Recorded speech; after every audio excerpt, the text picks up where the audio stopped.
Hi class, today I'm going to be reading you a book called A Bad Case of Stripes by David Shannon.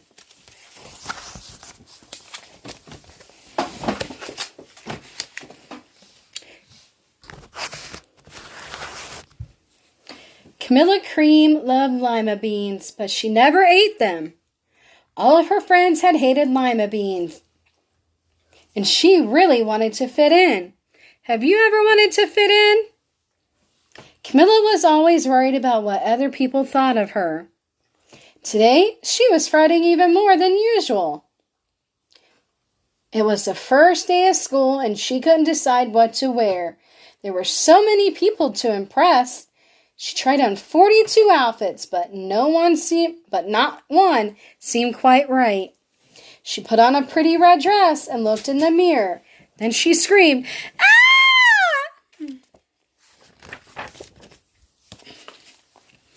Her mother ran into the room, and she screamed too.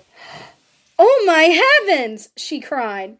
"You're completely covered with stripes." This was certainly true. Camilla was striped from head to toe. She had looked like the rainbow. Oh my, how do you think Camilla feels? Miss Cream felt Camilla's forehead. "Do you feel all right?" she asked. "Well, I do feel fine," Camilla answered. "But look at me." "You get back in bed this instant," her mother ordered. "You're not going to school today." Camilla was relieved. She didn't want to miss the first day of school, but she was afraid of what other kids would say.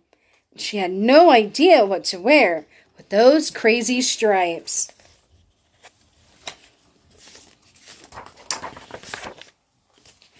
That afternoon, Dr. Bumble came to examine Camilla. "Most extraordinary," he exclaimed. "I've never seen anything like it. Are you having any coughing, sneezing, runny nose, aches, pains, chills, hot flashes, dizziness, drowsiness, shortness of breath, or uncontrollable twitching?" "Why, no," Camilla told him. "I feel fine." "Well then," Dr. Bumble said, turning to Miss Cream, "I don't see any reason why she shouldn't go to school tomorrow. Here's some ointment that should help clear up the stripes in a few days. If it doesn't, you know where to reach me." And off he went.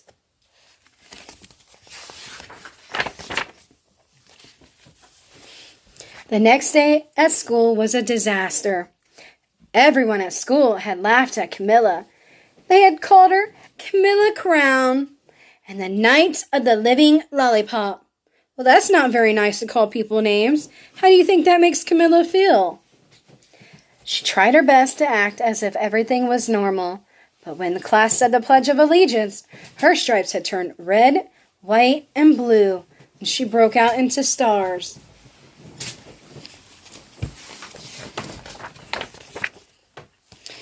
The other kids thought this was great. One yelled out, "Let's see some purple polka dots." Sure enough, Camilla turned all purple polka dotted. Someone else shouted, "Checkerboard!" And a pattern of squares covered her skin. Soon everyone was calling out different shapes and colors, and poor Camilla was changing faster than you could change channels on a TV. Poor Camilla. I bet she's scared. How would you feel if that was happening to you?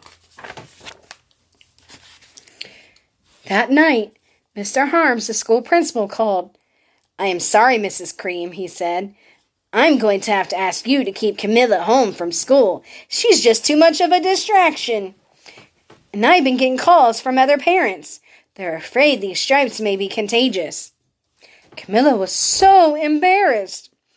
She couldn't believe that 2 days ago, everyone liked her.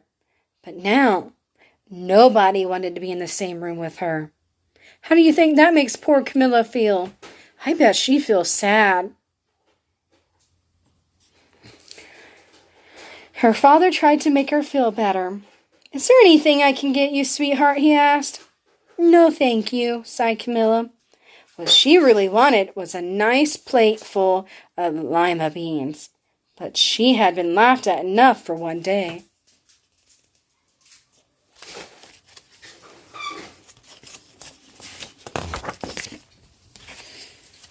Well, yes, I see, Dr. Bumble mumbled when Mr. Cream phoned the next day. I think I better bring in the specialist. We'll be right over. About an hour later, Dr. Bumble arrived with 4 people in long white coats. He introduced them to the Creams. This is Dr. Grop, Dr. Sponge, Dr. Cricket, and Dr. Young. Then the specialist went to work on Camilla. They squeezed and jabbed, tapped and tested. It was very uncomfortable. How'd you feel if you were getting poked and prodded? That doesn't feel good at all. Well, it's not the mumps, concluded Dr. Grupp. Or the measles, said Dr. Sponge. Definitely not the chicken pox, put in Dr. Cricket. Or the sunburn, said Dr. Young. Try these, said the specialist, as they each handed her a bottle filled with different colored pills. Take one each night before bed, said Dr. Grupp. Then they filed out the front door, followed by Dr. Bumble.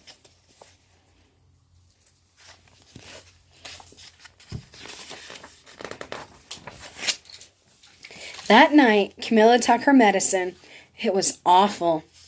When she woke up the next morning, she did feel different, but when she got dressed, her clothes didn't fit right. She looked in the mirror, and there, staring back at her, was a giant multicolored pill with her face on it. Ah! Dr. Bumble rushed over as soon as Miss Cream called, but this time, instead of specialists, he brought the experts. Dr. Gord and Mr. Mellon were the finest scientific minds in the land. Once again, Camilla was poked and prodded, looked at and listened to. The expert wrote down lots of numbers, then they huddled together and whispered. Dr. Gord finally spoke. It might be a virus, he announced with authority. Suddenly, fuzzy little virus balls appeared all over Camilla. Or possibly some form of bacteria, said Dr. Mellon. Out popped squizzly little bacteria tails. Or it could be a fungus, added Dr. Gord. Instantly, Camilla was covered with different colored fungus blotches. Oh, no! The experts looked at Camilla, then at each other. We need to go over these numbers again and back at the lab, Dr. Gord explained. We'll call you when we know something. But the experts didn't have a clue, much less a cure.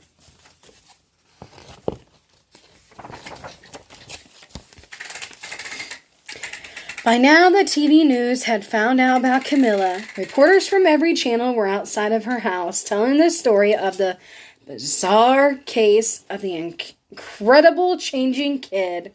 Soon, a huge crowd was camped out on the front lawn. How do you think this makes Camilla feel? I bet she feels like a circus clown. And that's not very fun.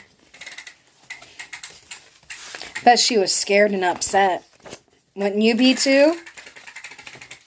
The Creams were swamped with all kinds of remedies, from psychologists, allergists, herbalists, nutritionalists, psychics, an old medicine man, a guru, and even a veterinarian.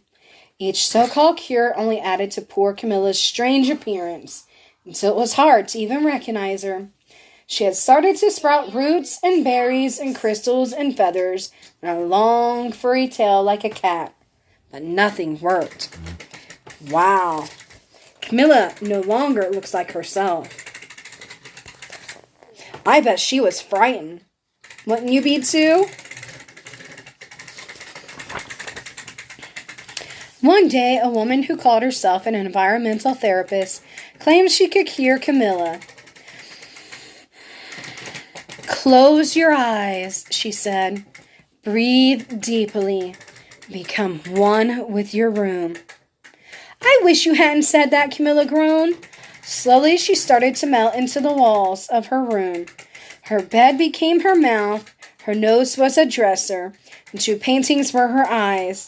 The therapist screamed and ran from the house. Ah! What are we going to do? Cried Mrs. Cream. It just keeps getting worse and worse, as she began to sob. Ah! Poor Camilla. What happened to you? Then at that moment, Mr. Cream heard a quiet little knock at the door. He opened it, and there stood an old woman who was just as plump and sweet as a strawberry. "Excuse me," she said brightly, "but I think I can help." "Do you think she can help, Camilla?" She went into Camilla's room and looked around. "My goodness," she said with a shake of her head. "What we have here is a bad case of stripes. One of the worst I've ever seen." She pulled a container of small green beans from her bag. "Here," she said. "These might do the trick." "Do you think they're going to work?" "Are those magic beans?" asked Miss Cream. "Oh my, no," replied the kind old woman. "There's no such thing. These are just plain old lima beans. I'll bet you'd like some, wouldn't you?" she asked Camilla. Camilla wanted a big, heaping plate full of lima beans, more than just about anything. But she was still afraid to admit it. "Yuck," she said. "No one likes lima beans, especially me." "Oh dear," the old woman said sadly. "I guess I was wrong. Guess I was wrong about you." She put the beans back in her bag and started toward the door. Camilla watched the old woman walk away. The beans would taste so good, and being laughed at for eating them was nothing compared to what she had been going through. She finally couldn't stand it. "Wait!" she cried. "The truth is, I really do love lima beans." "Do you like lima beans?" "I thought so," the old woman said with a smile, as she took a handful of beans and popped them into Camilla's mouth. "Mmm, these are good," said Camilla.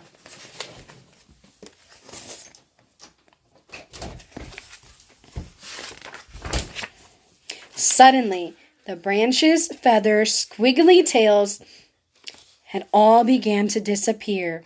The whole room swirled around, and when it stopped, there stood Camilla, and everything was back to normal.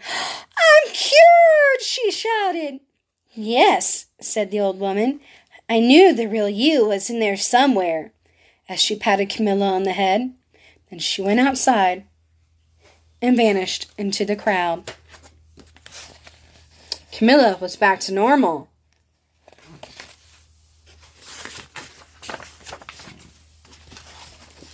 Afterward, Camilla wasn't quite the same. Some of the kids at school said she was weird, but she didn't care one bit.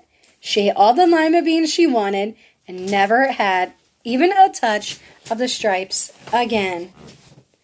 In the end, all of this because she wouldn't eat her lima beans. The end, my friends.